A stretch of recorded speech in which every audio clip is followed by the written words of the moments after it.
نرفع الرايات سوف يعلمون أن نحن المسلمون قادمون. Bapak-bapak dan ibu-ibu, ikhwan akhwat jamaah Masjid Istiqomah rahimakumullah.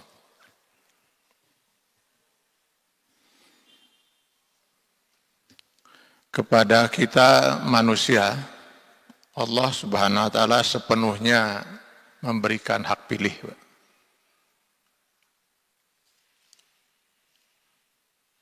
Dan pilihan itu hanya satu di antara dua. Beriman atau kafir. Ini jelas sekali kita akan bisa baca di dalam Quran surah Al-Kahfi ayat 29. Mana Allah Subhanahu wa taala berfirman, "Wa qulil haqqu min rabbikum faman syaa'a falyu'min wa man syaa'a falyakfur."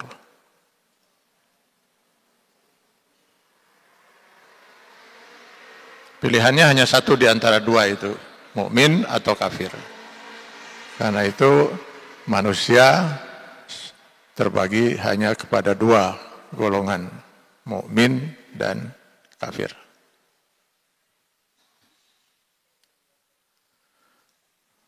Selama sekian puluh tahun saya mempelajari Islam, ya saya berkeyakinan seperti itu, Pak. Belum pernah saya menemukan satu dalil Quran ataupun sunnah yang memungkinkan ada kelompok ketiga gitu, atau keempat misalnya rada mukmin atau agak kafir gitu. Jadi hitam putih itu. Manusia itu ya kalau mau beriman mukmin, kalau enggak ya kafir. Ya, tidak ada istilah alhamdulillah ya orang itu sudah rada mukmin. Oh, sayang betul ya, orang itu rada kafir sedikit. Gitu. Bahwa nanti mukmin ini ada tingkatannya, ada yang baru muslim. Ini biasanya diistilahkan oleh para ulama untuk orang-orang mukmin yang baru sebatas melakukan yang wajib, meninggalkan yang haram.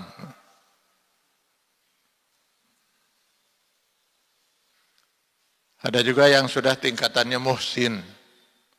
Nah, dia sudah tidak puas hanya dengan melakukan yang wajib, meninggalkan yang haram, tapi dia juga melakukan segala yang disunnahkan, yang dicintai oleh Allah. Meninggalkan segala yang dimakruhkan walaupun tidak diharamkan. Ada juga yang sudah istiqomah dalam keihsanannya itu ya disebut muttaqin. Itu tapi semua ini masuk dalam kelompok mukmin. Nah, kelompok kafir juga itu nanti ada macam-macamnya. Ada mulhid, ateis, sama sekali tidak meyakini adanya Tuhan. Ada yang malah musyrik, menyekutukan Tuhan. Ada kaum munafik. Dia sebenarnya kafir gitu, tapi pura-pura beriman. Nah, ini semua masuk kelompok kafir. Jadi manusia hanya terbagi dua itu. Kalau tidak mukmin, ya kafir. Karena nanti di akhirat juga Allah hanya menyediakan dua tempat, surga dan neraka. Surga tempat kekalnya orang-orang yang beriman, dan neraka tempat kekalnya orang-orang kafir.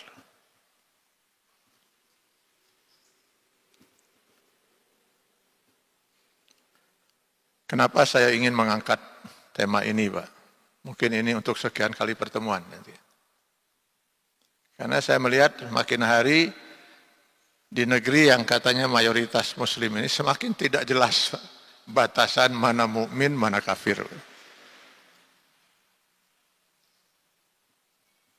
Ya, kecuali mungkin kalau kita lihat di KTP agama dia tulis Islam. Lalu kita hukumkan dia muslim.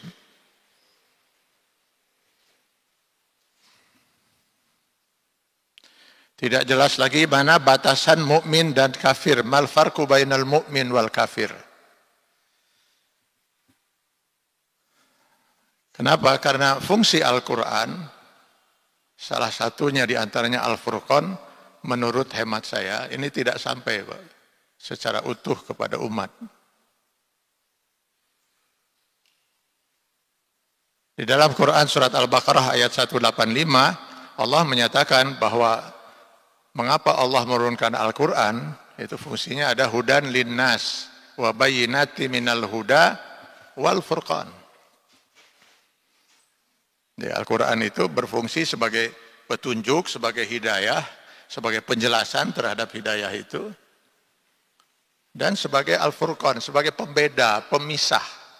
Mana yang hak, mana yang batil. Mana yang halal, mana yang haram. Mana yang benar, mana yang salah. Mana mukmin, mana kafir. Jadi harusnya dengan petunjuk Al-Quran, setiap orang mukmin dengan mudah membedakan, oh ini mukmin, ini kafir, ini halal, ini haram.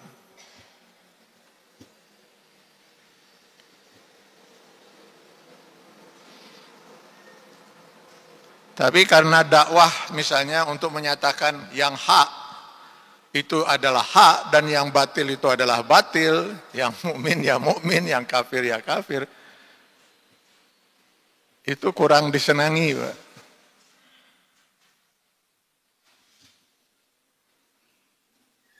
Maka cenderung dakwah kita ini pada umumnya, saya tidak mengatakan seluruhnya, menghindar, terutama pada fungsi Al-Quran sebagai Al-Furqan itu. Atau juga mungkin dia tidak siap kalau nanti dituduh sebagai kelompok takfiri.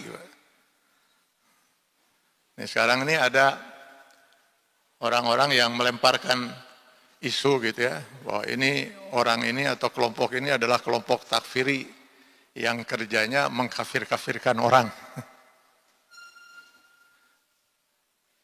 Nah, biasanya ini muncul pernyataan ini dari orang yang berpotensi memang kafir menurut Allah. Beberapa tahun terakhir ini istilah takfiri ini dimunculkan oleh kelompok Syiah. Sehingga mereka yang menyatakan Syiah itu sesat, Syiah itu kafir, oh itu kelompok takfiri itu. Jadi majelis ulama yang sudah mengeluarkan fatwa tentang Syiah itu sesat dan kafir, maka orang-orang majelis ulama itu adalah kelompok takfiri menurut mereka. Anu tukang kafir-kafirkeun batur gitu. Kenapa mereka lemparkan isu itu? Supaya mereka bisa leluasa kan itu untuk menyesatkan umat Islam. Padahal tentu saja tugas para ulama untuk menyatakan itu berdasarkan Al-Quran, pemikiran orang-orang semacam ini adalah kafir.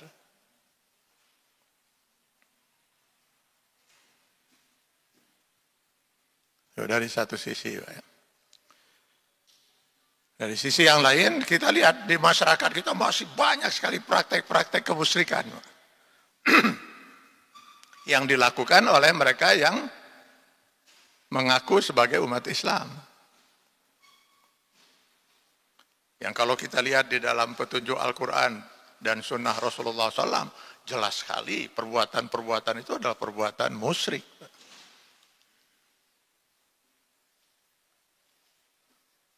Tapi nyaris tidak tersentuh dalam dakwah-dakwah kita, karena itu tadi. Beresiko betul kalau itu disentuh, akan banyak sekali yang merasa tersinggung. Ya daripada nanti tersinggung, ya sudah sajalah kita pilih tema yang lain gitu. Maka di masyarakat itu ada dikenal dakwah sejuk. Aduh itu Ustadz kalau berdakwah ya sejuk kan hati. Sehingga kalaupun saya banyak berbuat maksiat, tenang jadi bawaan teh. Coba diundang lagi lah itu Ustadz itu. Nah kalau Ustadz yang itu, yang satu lagi, aduh itu ampun ya Allah. Baru juga 5 menit berdiri di mimbar sudah bicara halal, haram, kafir, mukmin, surga, neraka. Saya pernah mendengar ceramahnya sekali, tilu peuting teu bisa sare atuh. Ini mah ustad radikal. Coret itulah. Tong diondang deui.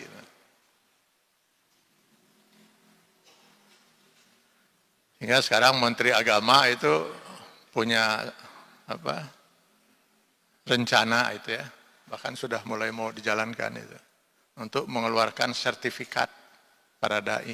Jadi para dai itu harus punya sertifikat, yaitu dai-dai yang menurut mereka ini membawa kesejukan itu. Sehingga nanti pemimpin yang berbuat salah nggak pernah akan dikritik lagi, Pak. Secara rejuk sadayana teh.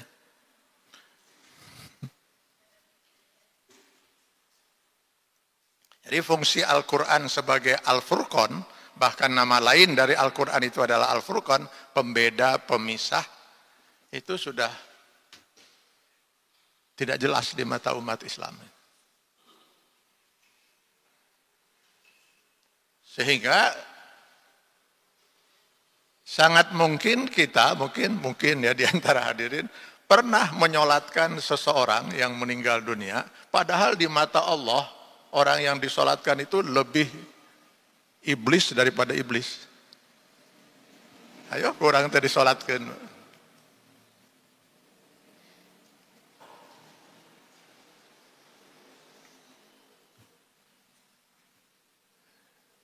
Saya pernah ada 2 orang di Indonesia ini, Pak. Yang satu bergelar Kiai Haji. Enggak mungkin saya sebut namanya, Pak, karena sudah meninggal. Yang satu lagi dikenal sebagai cendekiawan Muslim. Ketika kedua orang ini meninggal dunia, banyak sekali, terutama yang kiai itu yang menyolatkan. Kalau saya sebut namanya, pasti tidak akan ada yang tidak mengenal. Saya pribadi, jangankan menyolatkan, mendoakan pun tidak. Karena saya yakin, berdasarkan Al-Quran dan As-Sunnah, yang disebut kiai ini, jauh lebih iblis daripada iblis.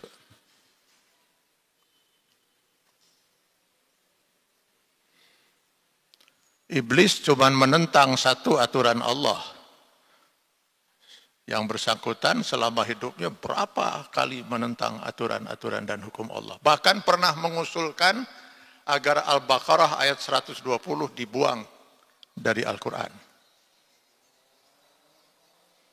Karena menurut dia, gara-gara ayat inilah umat Islam tidak bisa toleransi terhadap orang-orang non-Muslim. Buang saja ini Al-Baqarah 120. Di kita yang begini disebut kiai.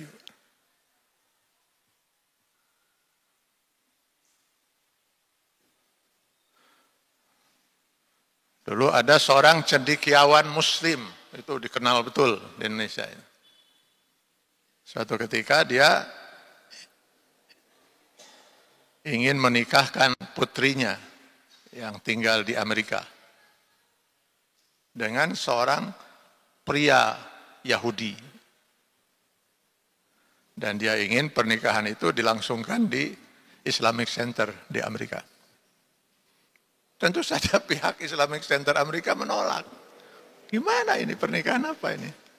Jelas sekali di dalam Al-Quran itu dinyatakan bahwa seorang wanita muslimah haram menikah dengan laki-laki non-muslim apapun agamanya. Tapi sang ayah, sang cendekiawan Muslim ini kekeh, Pak. Pihak Islamic Center Amerika juga kekeh, nggak mengizinkan. Akhirnya dia tetap menikahkan putrinya di sebuah apartemen. Dan dia sendiri bertindak sebagai wali dalam pernikahan itu. Yang begini di kita disebut cendekiawan Muslim. Makanya dugaan saya, iblis itu paling bingung di Indonesia, Pak. Iblis yang asli itu. Bingung dia itu. Dan paling kehel di kayak orang-orang Muslim di Indonesia itu. Saya, kata iblis, keimanan selama 80.000 tahun akhirnya dinyatakan gugur oleh Allah Subhanahu wa taala hanya gara-gara menolak satu aturan Allah. Lalu dilaknat oleh Allah. Dan umat Islam juga sedikit-sedikit ikut melaknat. Auzubillah minasyaitonirrajim, auzubillah minasyaitonirrajim. Ari si eta, kata iblis itu. Berapa aturan hukum Allah yang ditentang itu? Malah disebut kiai, malah disebut cendekiawan muslim. Meninggal, malah disolatkan. Kehel cek iblis. Kesel iblis itu.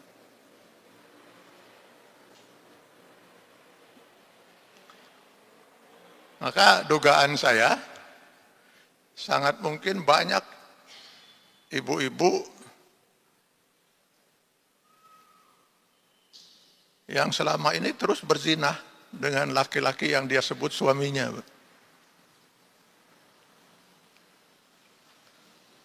Karena sang suami itu sudah kufur menurut Allah. Menentang satu aturan Allah misalnya. Yang dengan demikian sebenarnya sudah gugur pernikahan itu. Sebab syarat sahnya pernikahan itu calon suami harus seorang muslim.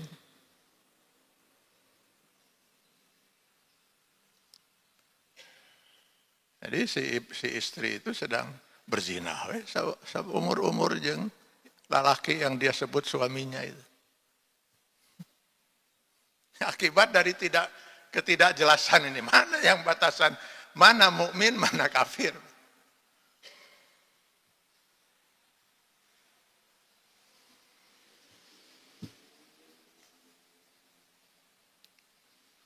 Pertanyaannya, apakah mungkin seorang yang mengaku mukmin itu kafir menurut Allah? Sangat mungkin, Pak. Silakan baca Quran surat Al-Hujurat ayat 14. Qalatil a'rabu amanna. Suatu ketika datang sekelompok orang-orang Arab Badui, Arab pegunungan, Pak, menemui Rasulullah SAW dan menyatakan keimanan mereka di hadapan Rasulullah SAW. Amanna, kami telah beriman. Rasulullah SAW sudah siap menerima keimanan mereka. Kenapa? Walaupun beliau itu seorang Rasul, tapi tetap saja beliau tidak bisa mengetahui apa yang ada dalam hati manusia. Karena yang maha mengetahui hati manusia hanyalah Allah, ya'lamu ma fil qulub.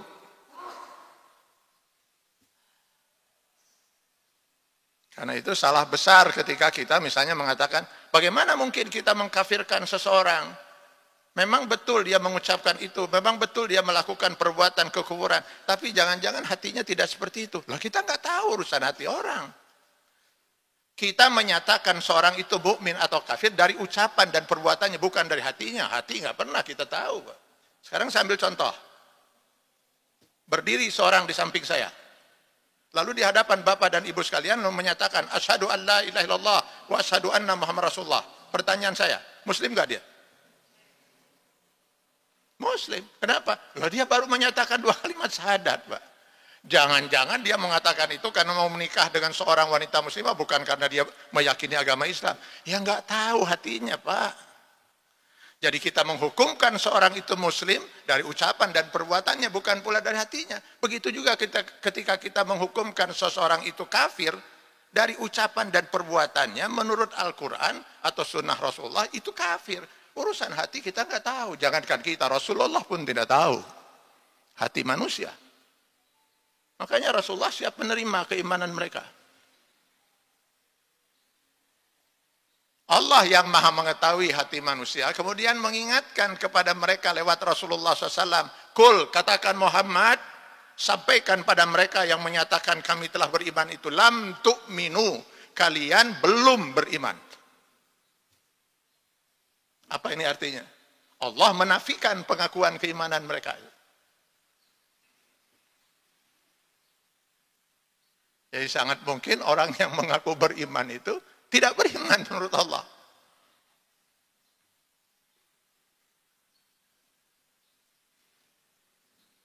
Oleh karena itu kata Allah Subhanahu wa taala, walakin qulu aslamna. Katakanlah bahwa kalian telah Islam.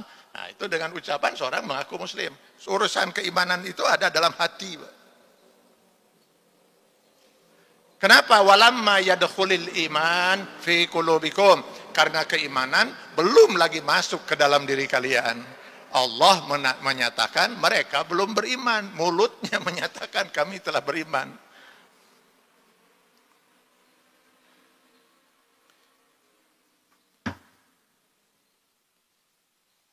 Pertanyaannya, lalu yang mukmin itu yang bagaimana itu?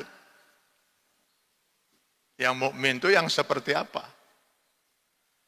Allah langsung menjawab di ayat 15-nya, Pak. Masih di surat Al-Hujurat itu. Innamal mu'minuna allazina amanu billah wa rasulihi summa lam yartabu.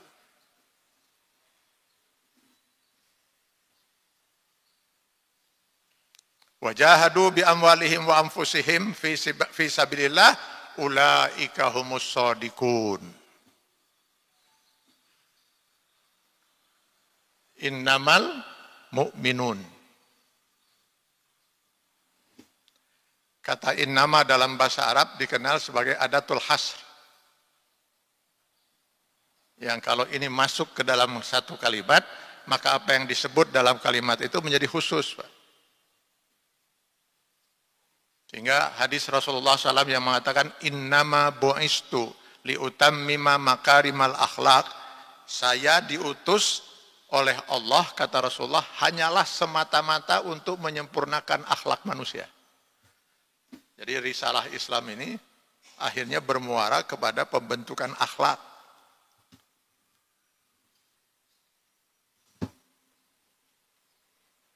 Baik akhlak manusia kepada Allah, akhlak manusia terhadap dirinya sendiri, akhlak manusia terhadap keluarga, terhadap masyarakat, akhlak manusia terhadap lingkungan, terhadap makhluk-makhluk Allah lainnya. Jadi risalah Islam itu risalah akhlak. Kenapa ada kata innama, Pak? Jadi ketika kata innama ini masuk ke dalam kata al-mu'minun dalam satu kalimat, innamal mu'minun, maka ini harusnya diterjemahkan dengan sesungguhnya orang-orang mukmin itu hanyalah semata-mata yang begini, yang akan dijelaskan oleh Allah dalam ayat itu. Mafhum mukhalafahnya, pengertian di balik itu berarti yang tidak begini bukan mukmin. Yang mukmin itu hanyalah semata-mata nukiye. Berarti lamun tekiye ya bukan mukmin. Kalau bukan mukmin apa istilahnya? Ya kafir.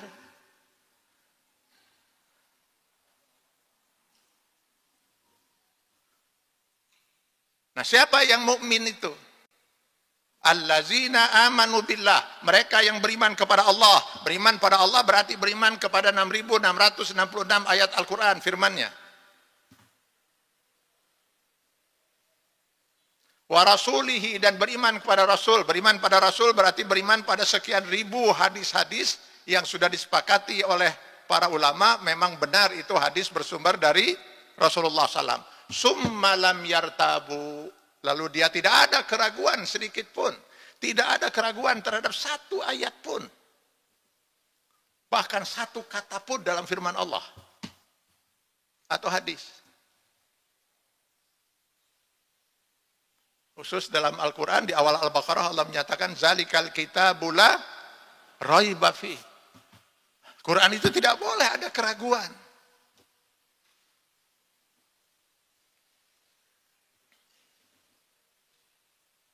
Terima ajaran Islam lewat Al-Quran dan As-Sunnah sepenuhnya atau tidak sama sekali. Seperti saya katakan di awal, tidak ada istilah rada mukmin, Pak, rada kafir. Soal apakah dia belum mampu melaksanakan ajaran Islam itu persoalan lain. Tapi soal keimanan dia harus utuh, Pak, harus mengimani.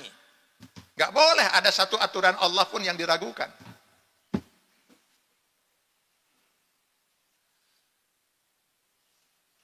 Bagaimana kita menghukumkan seseorang itu kafir? Sementara dia masih beriman kepada Allah dan melaksanakan sebagian syariat Allah. Sholat dia laksanakan, saum dia kerjakan, haji geus 3 kali.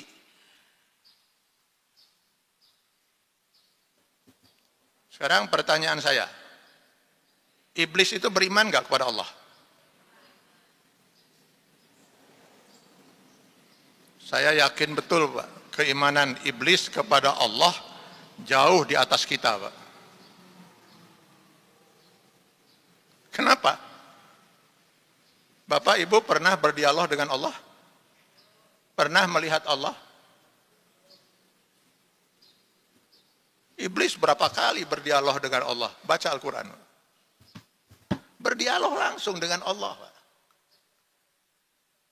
Jadi kalau sekarang banyak orang-orang yang sesat di dalam mengimani Allah, lalu dia menganggap itu sebagai Tuhan, lalu disembah-sembah gitu kan, batu disembah dan sebagainya, atau menganggap Tuhan itu punya anak, punya cucu dan lain sebagainya.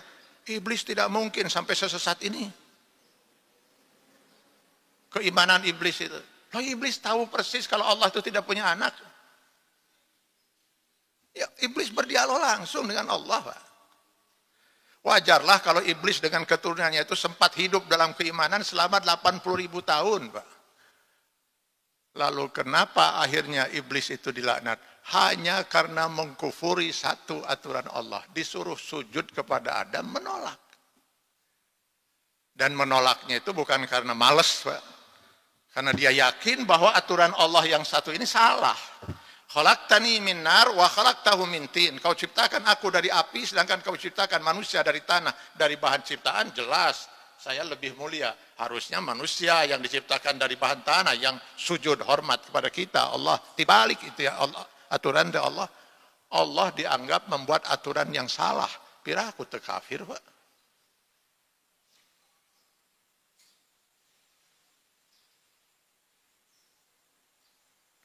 Makanya ketika Bani Israel sudah tidak punya lagi pilihan, Pak. Bermacam-macam hujah yang mereka lakukan untuk mengkufuri Allah dan aturannya, gak bisa lagi mereka ini kan. Selalu bisa dijawab oleh Nabi Musa alaihissalam dengan firman-firman Allah yang turun kepada beliau.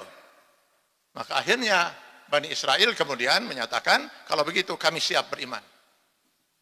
Kami siap beriman dan kami siap melaksanakan aturan-aturan dan hukum-hukum Allah sepanjang aturan dan hukum Allah itu sesuai dengan hawa nafsu kami. Jadi kalau nanti ada aturan dan hukum Allah yang tidak sesuai dengan logika kami, dengan akal dan perasaan kami tidak akan melaksanakannya. Jadi mereka ingin memilah-milah aturan Allah, mana yang cocok dilaksanakan, yang tidak cocok mereka tinggalkan. Turun Al-Baqarah 85. Afatu'minuna bi ba'dil kitab wa takfuruna bi ba'd? Adakah dengan demikian kata Allah kalian akan mengimani sebagian aturan Allah lalu mengkufuri sebagian aturan Allah lainnya? Ya tidak bisa kata Allah. Imani seluruh aturan Allah atau kufur sama sekali.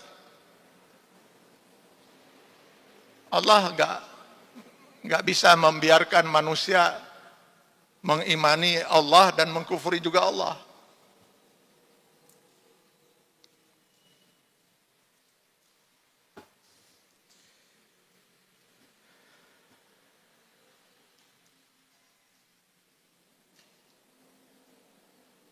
Coba lihat di Quran surat Al-Anfal ayat 2 dan sampai 4.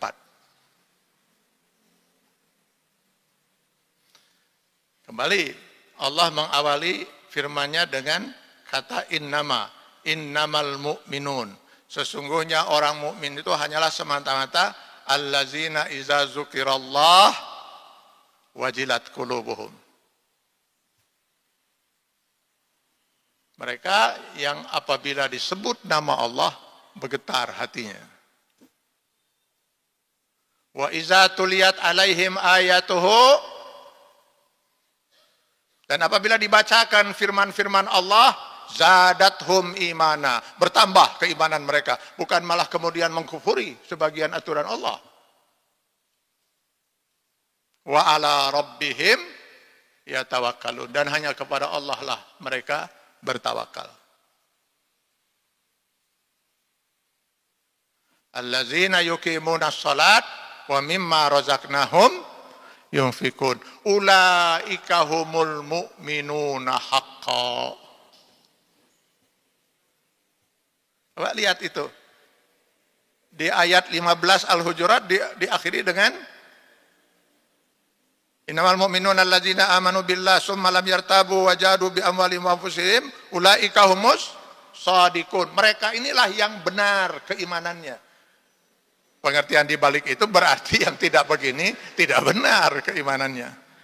Di Al-Anfal ulaika humul mu'minuna haqqan. Mereka inilah yang benar-benar keimanannya. Artinya yang tidak seperti ini ya tidak benar keimanannya.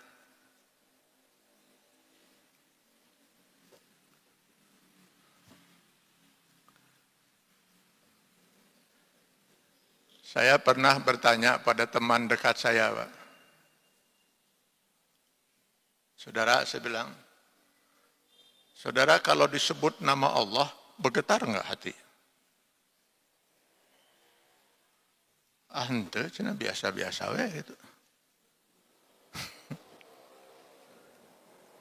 Kalau begitu saya bilang, saudara harus mempertanyakan pada diri saudara gitu. Apakah saudara termasuk orang yang beriman?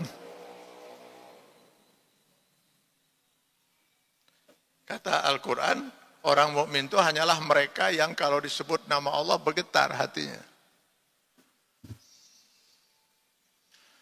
Pernah juga ada seorang saya tanya, gimana? Anda bergetar nggak hati kalau mendengar nama Allah? Bergetar, saya mah bergetar pisan. Seperti apa bergetarnya itu?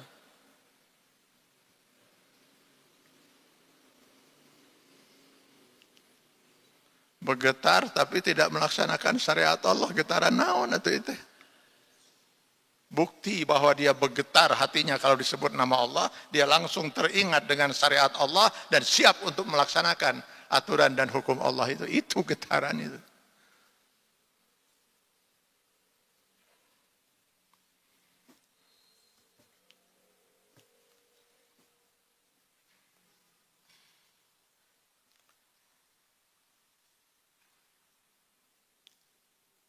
Bapak-bapak dan ibu-ibu, saudara-saudara jamaah kuliah duha Masjid Istiqomah rahimakumullah.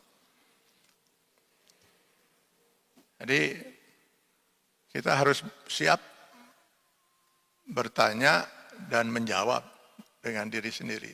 Mukminkah kita menurut Allah Subhanahu wa taala? Ari rarasaan mah mukmin lah gitu. Rarasaan mah itu ya. Jika nama itu. Tapi betulkah kita ini mukmin menurut Allah, Pak? Mumpung kita masih hidup, masih diberi kesempatan hidup di alam dunia ini.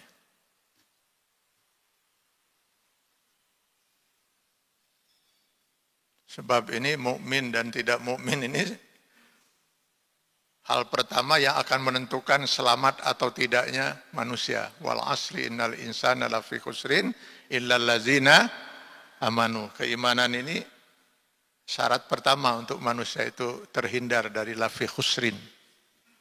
Kalau dia mau selamat dunia akhirat, dia harus mukmin. Nah, masalahnya mukminkah kita?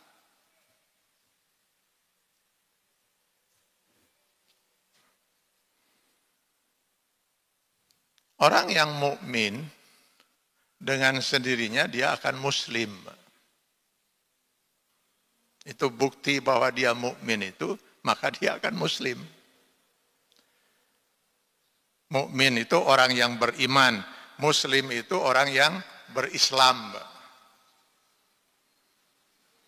Islam itu noun, kata benda, Pak. Isim. Kata kerjanya dari aslama. Aslama itu artinya berserah diri. Orang yang beriman kepada Allah, dia mengaku beriman kepada Allah, maka dengan sendirinya dia menyerahkan dirinya itu untuk diatur sepenuhnya hidupnya oleh Allah Subhanahu wa taala. Nah, itu orang muslim. Itulah orang mukmin.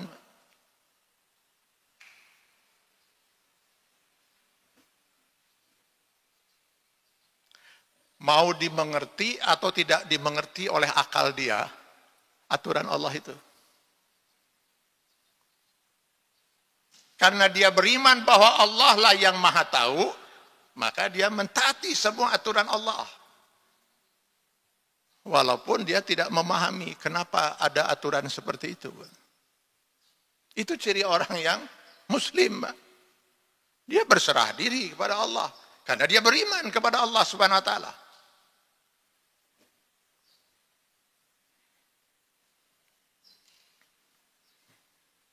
Saya perlu juga menekankan masalah ini karena saya lihat masih terlalu banyak kita umat Islam yang mengaku beriman itu yang masih terus saja mendiskusikan dan mendebatkan aturan dan hukum Allah.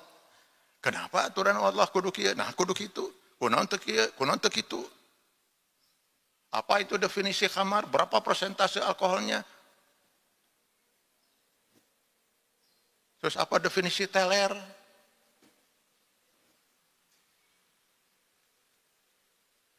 Diskusi, terus nu teler beuki loba.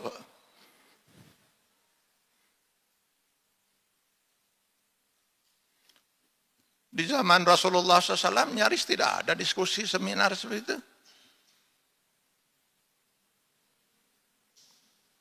Begitu Allah Subhanahu wa taala menyatakan innamal khamru wal maisir wal ansab wal azlam rijsun min amali syaitan fajtanibuh. Sebenarnya khamar dan permainan judi dengan segala macam bentuknya itu adalah perbuatan keji dari perbuatan setan, karenanya jauhilah. Dan Rasulullah SAW menyatakan definisi khamar itu kullu khamrin, kullu muskirin khamrin, wa kullu khamrin haram. Setiap segala sesuatu yang memabukkan itu masuk dalam kategori khamar, dan setiap khamar itu haram dikonsumsi. Kalau dia sudah dinyatakan khamar, masuk jenis khamar, faqaliluhu au kasiruhu haram. Mau sedikit, mau banyak, mau teler, mau tidak, berurusan dengan barang haram itu haram hukumnya. Ada yang tidak jelas? Jelas pisan, Pak. Makanya para sahabat itu walaupun tidak ada yang S1, S2, S3, Umar bin Khattab kan apa gelarnya, Pak? Ya radhiyallahu anhu.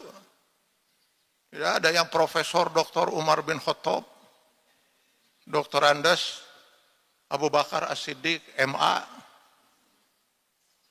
Mereka nggak pernah mengecam pendidik, tapi dengan mudah memahami ajaran Islam itu. Apa yang mau kita diskusikan lagi begitu jelasnya, Pak?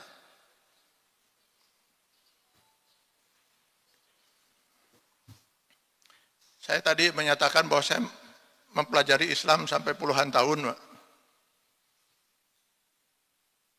Tapi bukan berarti saya menguasai sepenuhnya ajaran Islam loh. Kalau dibanding dengan para ulama, terutama para mujtahid ya. Wah, seingat seberapa persen udah ilmu saya. 5% juga mungkin udah alhamdulillah. Itu. Tapi Pak, walaupun ilmu keislaman saya cuma sedikit, insya Allah saya sanggup menjawab semua pertanyaan Bapak dan Ibu sekalian. Sok, Bapak Ibu mau nanya naon? Misalnya Bapak nanya kepada saya, kenapa sholat subuh itu 2 rakaat, sementara maghrib 3, zuhur, asar, dan isya 4? Kenapa? Maka jawaban saya, karena Allah menyatakannya seperti itu. Titik. Sok nanya naon di. Apa nanya naon? Kenapa Islam membenarkan poligami, tidak membenarkan poliandri? Cek Allah gitu. Oh, nanya naon di. Kenapa hukum waris dalam Islam itu laki-laki dan perempuan 2:1? Aturan nana cek Allah gitu. Titik. Sok nanya apa lagi? Insya Allah semua pertanyaan akan saya jawab, Pak. Saya beriman kepada Allah, semua aturannya pasti benar. Mutlak benar. Reka harti, teka harti oleh akal kita. Orang yang masih mempertanyakan itu berarti ada masalah di keimanannya, Pak. Saya ambil contoh sekarang dalam kehidupan manusia ya. Ketika saya sakit, kemana saya pergi, Pak? Ke dokter. Kenapa kalau saya sakit, saya pergi ke dokter? Karena urusan penyakit, saya hanya beriman. Saya pinjam istilah iman ini dalam bahasa ya. Percaya, yakin kepada dokter. Dan Allah memerintahkan kepada saya di dalam Al-Quran, fas'alu ahla dzikri in kuntum la ta'lamun. Bertanyalah kepada orang yang punya ilmunya jika kamu tidak tahu. Yang menguasai ilmu masalah urusan penyakit, dokter. Maka saya pergi ke sana. Tok, tok, tok, tok. Assalamualaikum, dok. Waalaikumsalam, kata dokter. Dok, saya sakit. Ya, tentu saja, kata dokter. Sebab kalau tidak sakit, ngapain ke sini? Kan saya datang ke tempat prakteknya dokter. Pasti nukadinya nugar ring, Pak. Baik, kata dokter, masuk. Sakit apa? Kata dokter. Justru saya ke sini itu karena ingin tahu, dokter. Saya itu sakitnya apa? Andai kata saya sudah tahu, saya nggak perlu ke sini. Dialog ini sudah nanti mulai mendekati urusan iman dan Islam, Pak. Baik, kata dokter, buka baju. Buka. Kaos, buka. Buka. Baring, saudara. Baring saya. Tarik napas, saudara. Tarik. Tahan ke saya teh. Terus mengap-mengap, saya ditahan, ada can ngomong lepas gitu ya. Tahan. Dia terus saya kekituan. Buka mulut. Buka saya. Keluarkan lidah, keluarkan. Tidak pernah saya bertanya mengapa, Pak. Buka mulut. Kenapa saya harus buka mulut, dok? Ya, saya harus periksa anhina saudara itu radang atau tidak. Dari awal saya sudah mengeluh kepada dokter, saya sakit perut. Naon urusannya kudu calangap. Mari kita diskusikan, dok. Diskusi saya dengan si dokter itu. Sampai 3 jam saya diskusi dengan dokter, kunaon kudu calangap. Tidak pernah terjadi, Pak. Tengarti saya kudu calangap. Calangap saya. Kenapa? Saya percaya kepada dokter itu. Baik, kata dokter, ini hanya radang saja di anhina saudara. Jadi saya harus bagaimana, dok? Minum obat. Nanti saya tuliskan di sini ada antibiotik yang harus habis. Baik, dok. Ikuti nanti aturan saya. Di resep saya akan tulis. Baik, dok. Saya ambil resep itu, saya tebus di apotek. Begitu keluar dari apotek, ada seorang pria yang saya tidak kenal. Tiba-tiba manggil saya. Pak, Kadir, ada apa, Pak? Buka mulut. Keluarkan lidah. Tarik napas. Loh, saya nggak akan Islam, Pak. Nggak akan tunduk, nggak akan patuh. Loh, saya tidak kenal. Boro-boro yakin kenal gente. Lalu saya tanya, Bapak siapa? Saya tukang bakso di dia. Terus naon urusan anak saya kudu calangap? Apa urusannya saya harus buka mulut dan sebagainya? Kalau tadi saya mengikuti karena saya yakin dia dokter, Pak. Jadi saya Islam tunduk dan patuh itu karena yakin. Yakin tidak? Sampai di rumah saya ikuti aturan itu. Ini yang tablet diminum 3 kali 1 setengah jam sebelum makan. Yang kapsul diminum 3 kali 2 setengah jam setelah makan. Saya minum. Ketika orang di rumah bertanya, kenapa Anda memakan dan meminum obat-obat ini? Dokter memerintahkan saya. Titik. Kenapa ini 3 kali 1, yang ini 3 kali 2, ini setengah jam sebelum makan, ini setengah jam sebelum makan. Cek dokter gitu. Nyakunaun teuing. Saya selama sekian puluh tahun ini entah seberapa puluh kali saya berurusan dengan dokter dan rumah sakit, Pak. Entah berapa macam obat pernah saya minum, Pak. Tapi jangan pernah Bapak Ibu bertanya obat apa yang pernah saya minum. Lupa lagi namanya, Pak.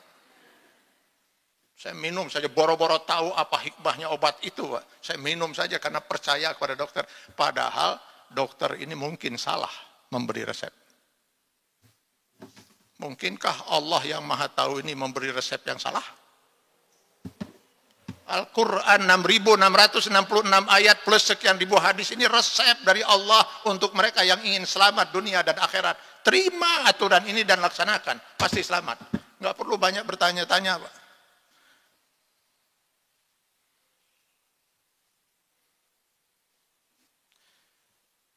Non jadi ngaharulang kieu teh.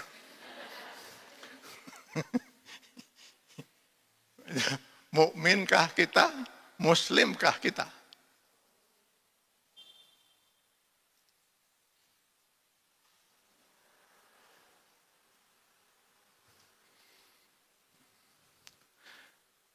Saya entah sudah berapa kali, Pak, menangani kasus waris. Dan yang luar biasa itu yang datang menemui saya, terakhir itu datang ke kediaman saya. Kalau nggak salah 7 orang atau 6 orang, saya lupa itu. Satu keluarga. Perempuannya 4, laki-lakinya 3 atau 2 kalau nggak salah. 6 orang. Mau minta fatwa dari saya tentang waris. 3 orang diantaranya saya kenal. Kenapa? Lo aktivis di majelis taklim. Si ibu itu kalau saya datang ke majelis taklim, saya kenal wajahnya. Kebanyakan yang di sini juga saya kenal juga, Pak. Bapak-bapak apalagi, Pak. Ini saya kenal ini. Ada ceramah di mana? Iya, ya, Pak. Nanti ceramah kemana? Iya deh, gitu, Pak.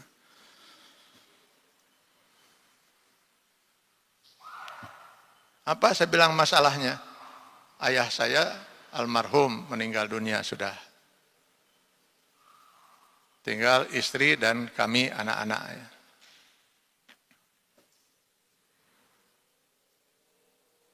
Tapi kami mau bagi-bagi waris dari almarhum. Oh, saya bilang, saya kira tadinya masalahnya ruwet gitu ya. Orang tua dari almarhum, ayah, masih ada? Oh, sudah nggak ada. Wah, sederhana sekali saya bilang. Cukup Bapak Ibu baca itu Quran surat An-Nisa ayat 11. Sudah terjawab semua pertanyaan itu. Ngapain jauh-jauh datang menemui saya?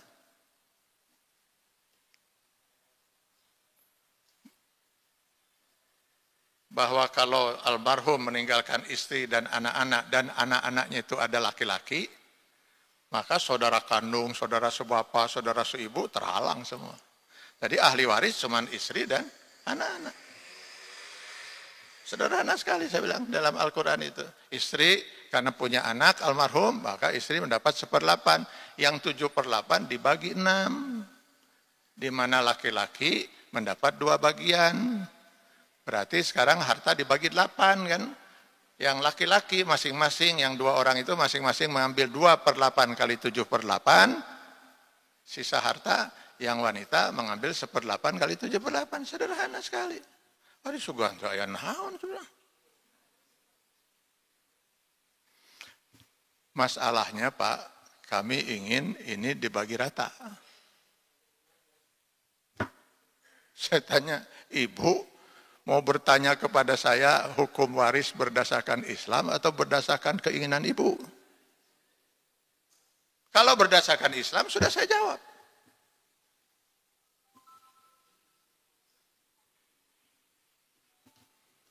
Nah, setelah terdesak seperti itu, si ibu kemudian mengeluarkan secari kertas, Pak. Masalahnya, Pak, sebelum almarhum meninggal dunia, almarhum meninggalkan wasiat.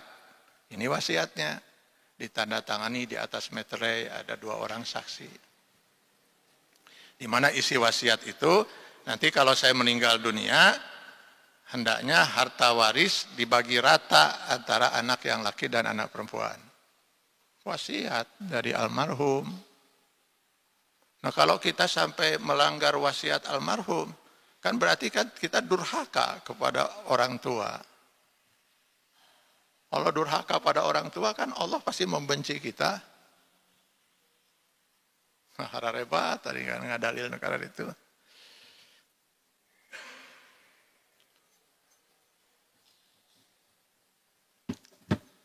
Akhirnya saya tanya, Ibu, Bapak, saya bilang, Bapak-bapak dan ibu-ibu ini mencintai almarhum? Almarhum ayah?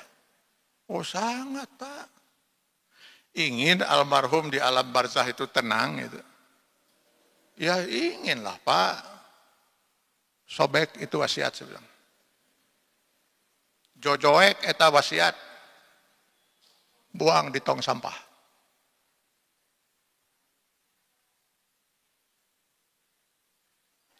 Kalau ibu tidak tega, kasihkan ke saya, biar saya ngajojoek. Kalau ibu laksanakan itu hukum waris bertentangan dengan hukum Allah karena mengikuti wasiat orang tua, mana yang lebih ditaati oleh ibu dan bapak? Orang tua atau Allah? Kebayang itu almarhum di alam barzah bakal repot sekali itu berhadapan dengan Allah Subhanahu wa taala. Kok berani-beraninya kamu membuat wasiat menentang aturan dan hukumku, kata Allah.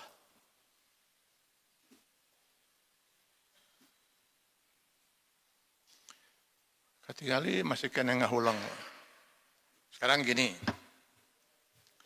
katakanlah wasiat almarhum itu ternyata bukan satu poin. Poin pertama, warisan harus dibagi rata. Poin kedua, dalam poin itu, nanti kalau saya meninggal, saya minta semua anak berhenti melaksanakan sholat. Akan ibu laksanakan ini? Tidak, Pak. Nah, ini kan wasiat orang tua. Nanti bagaimana kalau orang tua murka? Yang nggak bisa lah, Pak. Ini kan bertentangan dengan aturan Allah. Sholat itu kan wajib. Ari eta waris 2:1 bukan aturan Allah. Ari geus urusan duit jadi para roek jadi nate.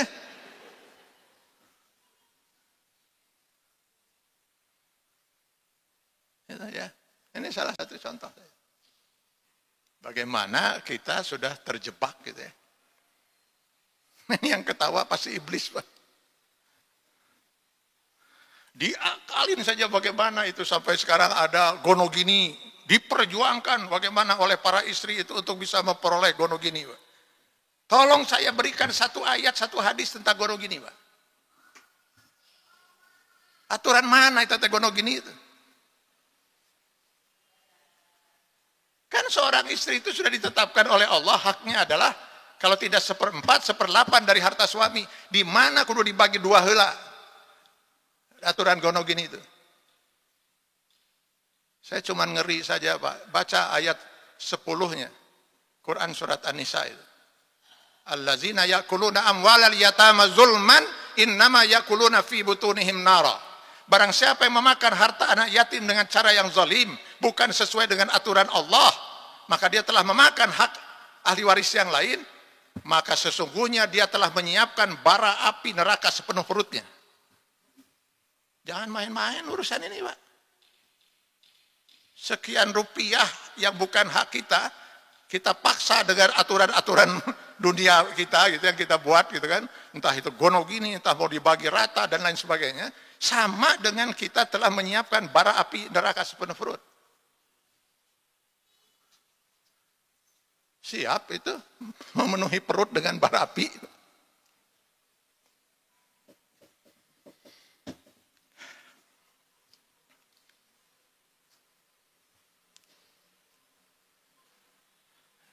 Resep ya menisara repi ya itu ya. Jadi karena mungkin kita ini terlalu diemplak-emplek dalam dakwah itu ya. Terlalu itu tadi yang dakwah sejuk-sejuk itu. Ini pasti tidak sejuk, Bu. Pasti sangat tidak sejuk untuk Bapak dan Ibu sekalian. Tapi mudah-mudahan dengan cara begini, Bapak Ibu akan sejuk di akhirat nanti di surga Allah.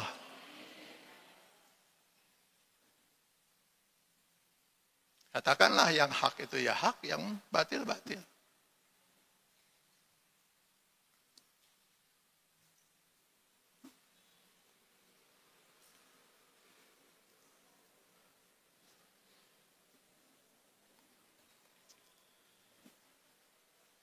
Sudah 1 jam, jadi saya mulai 8:20, sekarang 9:20. Mudah-mudahan ini sudah memberi semakin jelas, Pak. Saya ini mukadimah. Ini yang saya sampaikan ini mukadimah tentang gugurnya keimanan dan keislaman seseorang yang mengaku muslim. Yang ini kalau nanti kita bahas, Pak, ada banyak sebenarnya fenomena yang bisa menggugurkan keimanan dan keislaman seseorang. Sementara ini saya sebut banyak saja, Pak.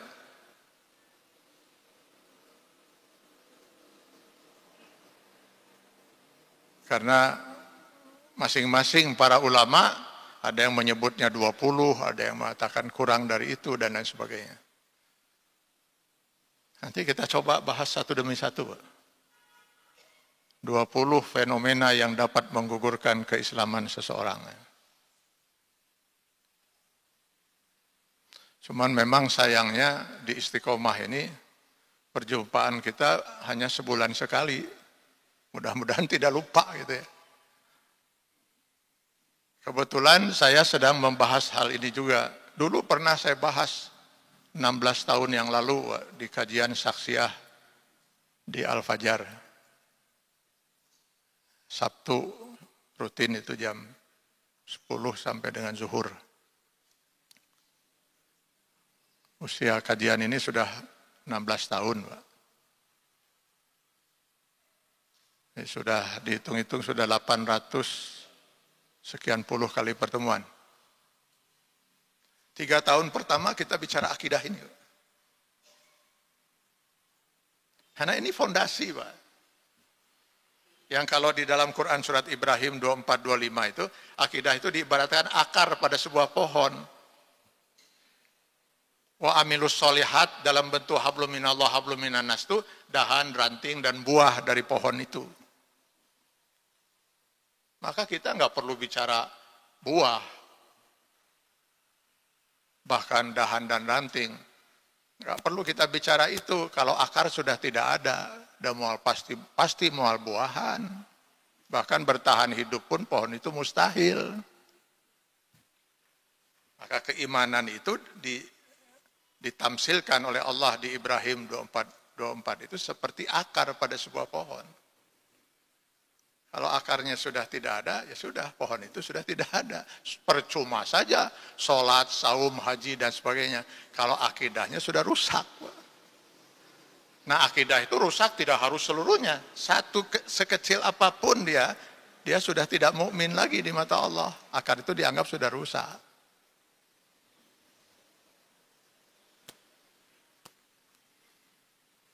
Nah, yang paling pertama, dan ini kalau Bapak Ibu ada waktu dan kita sedang mengaji ulang itu setelah 16 tahun itu.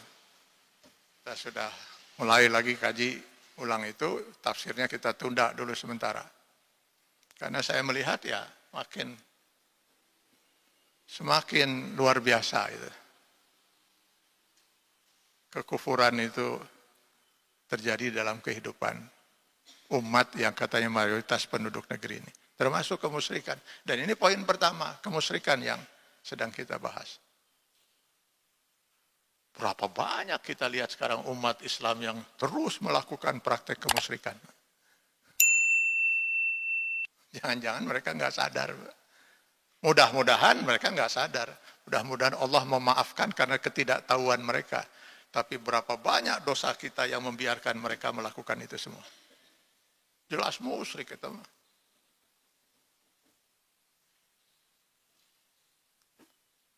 Bagi yang ingin bisa juga ikut kajiannya di hari Sabtu di Masjid Al-Fajar jam 10.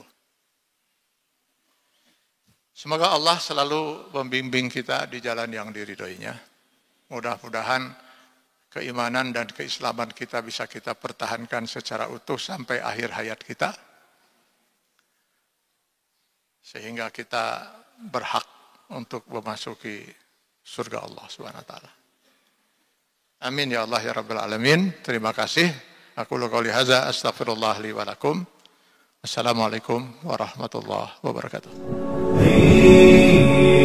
نرفع الرايات سوف يعلمون أن نحن المسلمون قادمون